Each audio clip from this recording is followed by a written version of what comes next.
Bonsoir à tous et bienvenue dans ce journal. Le président de la République démocratique du Congo, Félix Antoine Tshisekedi, s'est entretenu ce mardi 13 janvier 2026 à la Cité de l'Union africaine avec Mme Viviane Van de Peer, chef intérimaire de la mission de l'Organisation des Nations Unies pour la stabilisation en République démocratique du Congo. Ils ont discuté sur l'aggravation de la situation sécuritaire dans l'est du pays, ses conséquences et ses menaces sur les populations civiles ainsi que la mise en œuvre effective du cessez-le-feu immédiat et inconditionnel exigé dans le cadre de la résolution 2773 du Conseil de sécurité de l'ONU. Suivez.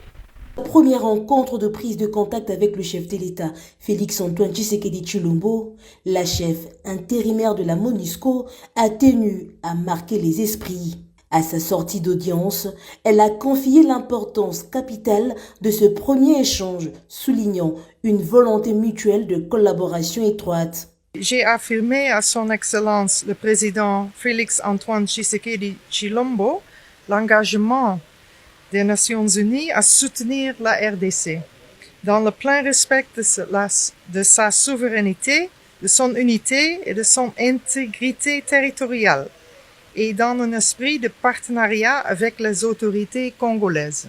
Alors que le Conseil de sécurité a récemment prolongé le mandat de la mission jusqu'au 20 décembre 2026, la nouvelle chef intérimaire de la MONUSCO a réitéré l'engagement ferme des Nations Unies à soutenir la RDC dans la défense de son intégrité territoriale.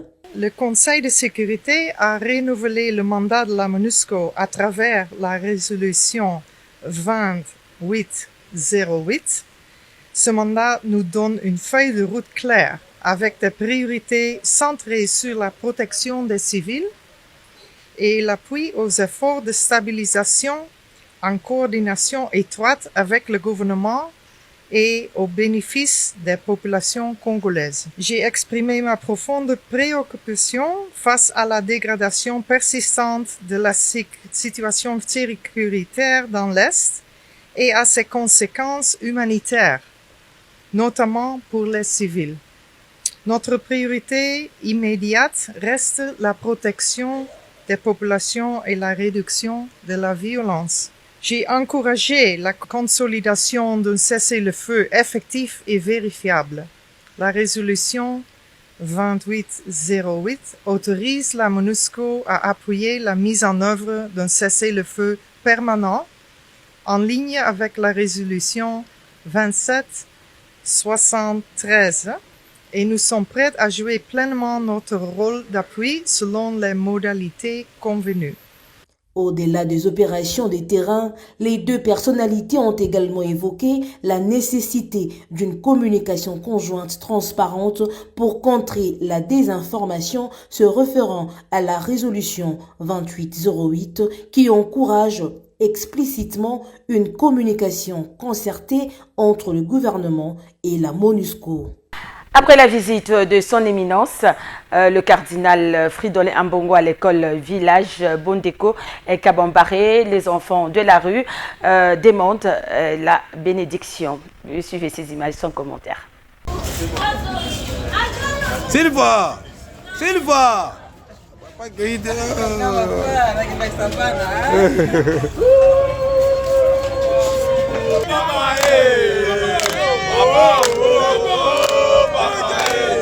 Ça, ce sont les chèques qui restent dehors ici.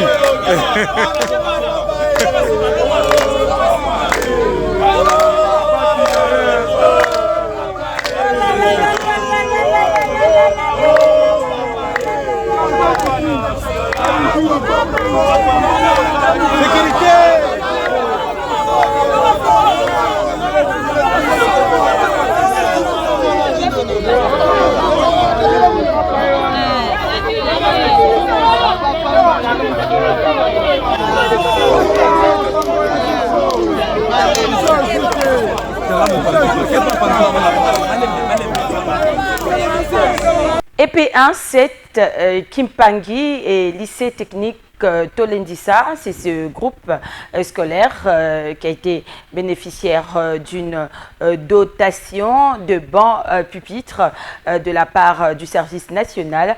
La cérémonie s'est déroulée en présence du lieutenant général Jean-Pierre Kassongo Kabouik. Ça s'est passé ce mercredi 14 janvier dans la commune de Ngaliema. Suivez. Remise de bons pupitres aux établissements scolaires de Kinshasa, la série continue. L'équipe du service national dirigée par le lieutenant général Jean-Pierre Kassongo Kabouik était ce jour à l'EP1 7 Kimpangi et lycée technique Tolendissa d'Engaliema. Le commandant du service national a ici révélé le sens de cette dotation. Sur ordre du commandant suprême des forces armées de la République démocratique du Congo, de la police nationale congolaise et du service national, cette opération entre dans le cadre de sa politique selon laquelle il ne doit plus y avoir une seule école publique sans banc en République démocratique du Congo. Voilà pourquoi, dès son avènement à la magistrature suprême du pays, Son Excellence Félix Antoine Tshisekedi Tshilombo a compris qu'il n'y aura pas de développement du Congo sans l'encadrement efficient et clairement orienté de la jeunesse congolaise. La meilleure façon de soutenir cette politique du président de la République, c'est d'utiliser ces bancs en bon père de famille afin qu'ils puissent servir plusieurs enfants et pendant plusieurs années. Ces bons pupitres pimpants neufs ont été remis à la grande satisfaction des élèves bénéficiaires. Nous remercions d'abord son Excellence, Monsieur le Président de la République démocratique du Congo, Félix Antoine Tshisekedi Tshilombo, pour sa vision de l'éducation, pour la paix qu'il apporte au pays et pour la gratuité scolaire qui nous permet d'étudier sans payer. Nous vous promettons de bien utiliser ces bancs, de bien étudier et de devenir des citoyens utiles pour notre pays.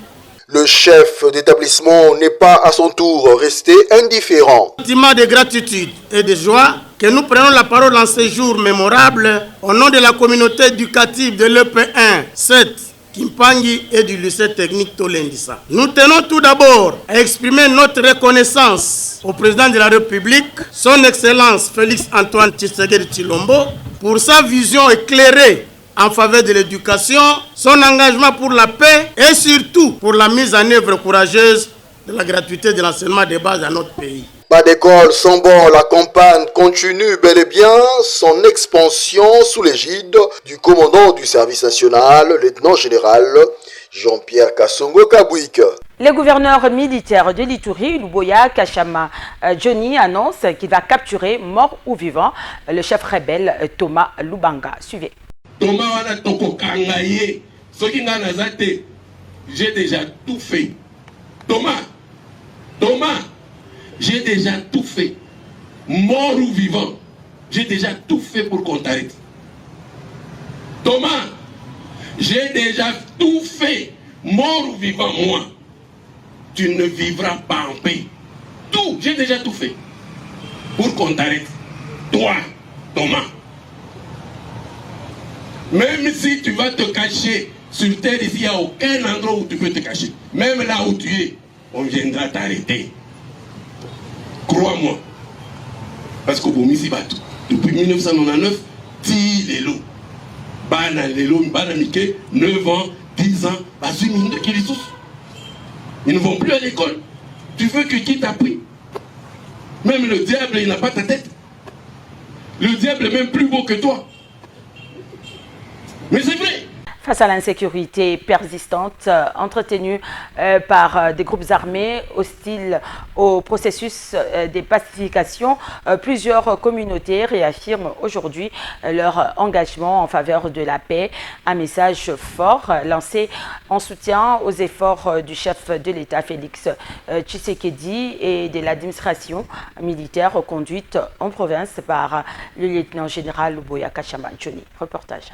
L'Ituri aspire à la paix, une paix durable construite non pas par les armes, mais par le dialogue, la réconciliation et le pardon. Dans cette province à l'immense potentiel humain et économique, la communauté élève la voix pour dire non à la violence et oui à la coexistence pacifique, alors que certains leaders tentent de remettre en cause les efforts de l'administration militaire. Plusieurs communautés dénoncent ces manœuvres qu'elles jugent contraires sert à l'intérêt collectif.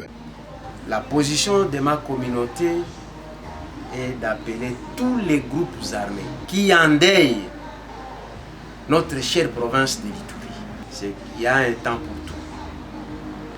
S'ils peuvent revenir à la raison, entendre les cris de détresse de cette population iturienne, ça serait une bonne chose. Nous sommes très étonnés et préoccupés même d'avoir attendu cette sortie médiatique du président de l'INADI. Nous vous confirmons que notre association n'a jamais été associée à une telle démarche. Donc, c'est pour vous dire que nous ne sommes pas concernés par une telle décision.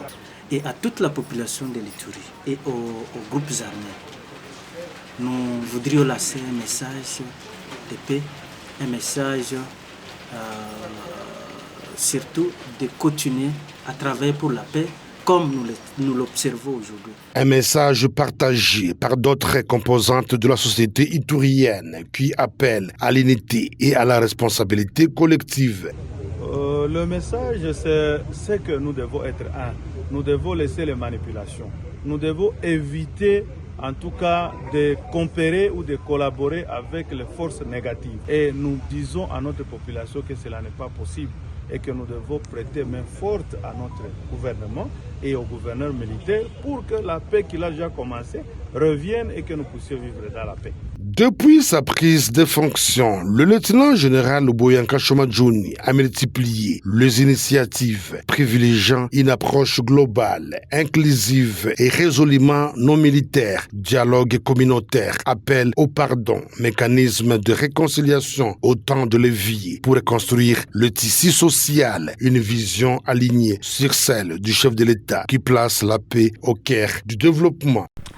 Un tableau sombre a été dressé à l'égard des médecins de services publics de l'État pour l'année 2025. Le gouvernement congolais appelé à rectifier les tirs. Plusieurs revendications de médecins ne sont toujours pas prises en compte. Ça doit absolument changer au cours de l'année en cours. Une sonnette d'alarme tirée par le bureau exécutif national du syndicat national de médecins. Ils ont à ce sujet formulé de recommandations au gouvernement. On écoute le docteur John Senga, secrétaire général du SINAMED. L'année 2025 qui vient de s'achever a été une année particulièrement difficile pour les médecins des services publics de l'État, marquée par l'accentuation de leur misère et des défis existentiels auxquels ils devaient faire face, sous le regard méprisant pour cette corporation de la part des gouvernants. Elle avait débuté par un mouvement de grève suite au non-respect par le gouvernement de la République de ses propres engagements. Tout au long de cette année, le SINAMED a voulu unir ses efforts à ceux de l'intersyndicale du secteur de la santé et nous avons ensemble remporté quelques batailles, mais le combat continue. Beaucoup d'autres attentes n'ont pas été satisfaites et le Bureau national est bien conscient de ce qui peut paraître comme des objectifs non atteints. Nous en voulons pour preuve la situation qui prévaut actuellement au Kenya. En effet, une cinquantaine de médecins congolais partis exercer dans ce pays frère de la sous-région, des États de l'Afrique de l'Est, pour certainement trouver le mieux-être que le gouvernement congolais ne leur a pas offert ici au pays, subissent la plus grande humiliation, celle qui consiste à retirer l'homologation de leur diplôme, alors qu'ils ont exercé pendant plusieurs années dans ce pays avec les mêmes diplômes délivrés et obtenus en République démocratique du Congo. Assurer la protection optimale des médecins en mission, en particulier, et de l'ensemble de notre population, surtout dans les zones insécurisées. Convoquer les États généraux du secteur de la santé, améliorer la fonctionnalité de l'administration de la santé, accompagner par voie consulaire les médecins congolais exerçant principalement au Kenya, malmenés par les autorités de ce pays, verser la rémunération des médecins en cours de mois en respectant les calendriers grégoriens et de mettre fin avec les mauvaises pratiques du retard de versement de la rémunération aux médecins des services publics de l'État. Intégrer absolument et concrètement la paie complémentaire de tous les médecins dans la paie ordinaire dès le deuxième trimestre 2026. Page internationale à présent, je pense beaucoup à l'Iran. Le bilan s'annonce lourd, a déclaré Donald Trump au sujet de la répression des manifestations dans le pays. Il met en garde le régime en cas d'exécution de manifestants. Je pense beaucoup à l'Iran quand je vois toute la mort qu'il y a là-bas. Je pense que nous allons avoir un bilan plus précis bientôt en ce qui concerne le nombre de victimes et ce bilan s'annonce très lourd. Et nous ne sommes pas encore sûrs. Nous le saurons bientôt et ensuite nous agirons en fonction. Particulier en Iran, où elle inquiète, en même temps que certains l'attendent. Il ne faut pas prendre les déclarations de Donald Trump au pied de la lettre. Il avait déjà dit qu'il interviendrait si les manifestations étaient réprimées dans le sang. C'est évidemment le cas. Pour l'instant, les Américains n'ont pas bougé. Même si Donald Trump est a priori favorable à une intervention ciblée, ce n'est pas le cas de l'ensemble de son entourage. J.D. Vance, le vice-président, y est notamment hostile. L'idéologue du camp MAGA, Steve Bannon, a conspué l'idée d'une intervention américaine sur son podcast qui est très écouté. Il faut dire qu'une part de la base électorale du président lui reproche déjà les raids menés en Iran en juin dernier, l'intervention au Venezuela. Il trouve que Donald Trump s'occupe trop de l'international, pas assez des Américains. Cela dit, les responsables de l'équipe de sécurité nationale se sont réunis hier en l'absence du président qui était dans le Michigan et plusieurs options sont sur la table. Cyberattaque, frappe ciblée sur les QG des forces de sécurité qui mènent la répression. Toute opération au sol est exclue. Donald Trump a toujours été opposé au déploiement de troupes à l'étranger et l'histoire des dernières décennies montre que ce type d'intervention extérieure débouche sur de longues années de chaos. Les alliés des États-Unis dans le Golfe s'inquiètent d'un scénario à la syrienne ou à la libyenne en cas de... Place à présent à la revue de presse. Cette revue de presse vous est présentée par Happy Congo. Happy Congo, c'est construire sa maison moins chère, rapide, solide et durable avec isolation thermique et acoustique garantie. Bonsoir. Entre Luanda et Lomé, le dilemme de Tshisekedi face à l'urgence nationale titre les potentiels. Selon le quotidien, à chaque résurgence dans le débat public congolais, le mot dialogue réveille autant d'espoir que de méfiance. En République démocratique du Congo, il renvoie à une histoire lourde, des compromis fragiles et des crises mal refermées. Aujourd'hui, l'idée d'un dialogue national inclusif refait surface, portée par une médiation relancée à Luanda, tandis que le président Félix Tshisekedi explore d'autres pistes diplomatiques à Lomé.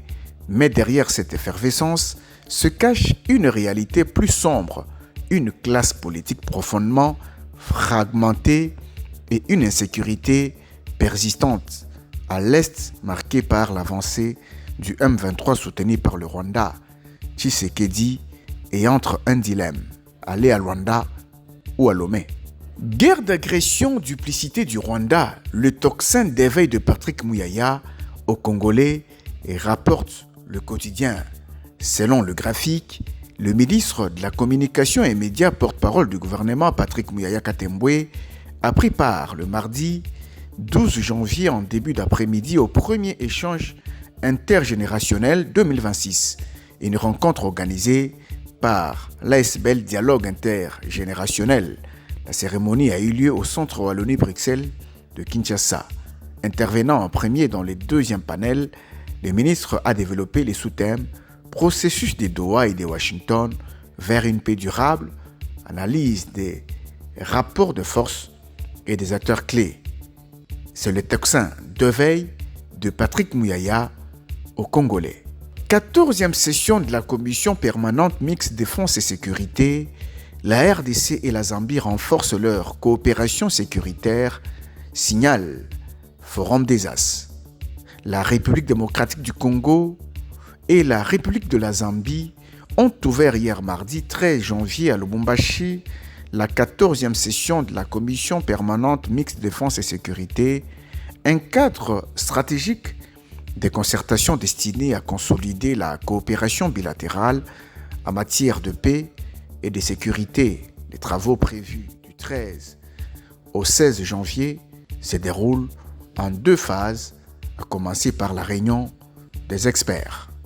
Terminons cette revue par Info 27 qui écrit « Développement durable, Judith Souminois à Abu Dhabi pour transformer l'ambition congolaise en action concrète. » Selon le confrère, passer des promesses aux résultats en se rendant à Abu Dhabi, la première ministre congolaise entend inscrire la République démocratique du Congo dans le cercle des acteurs qui comptent sur les grands enjeux climatiques et énergétiques, au cœur d'un sommet mondial où se croisent chefs d'État, investisseurs et industriels.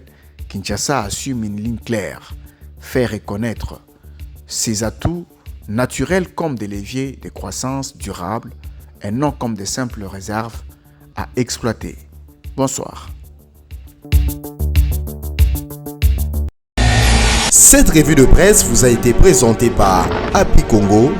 Happy Congo, c'est construire sa maison moins chère, rapide, solide et durable avec isolation thermique et acoustique garantie.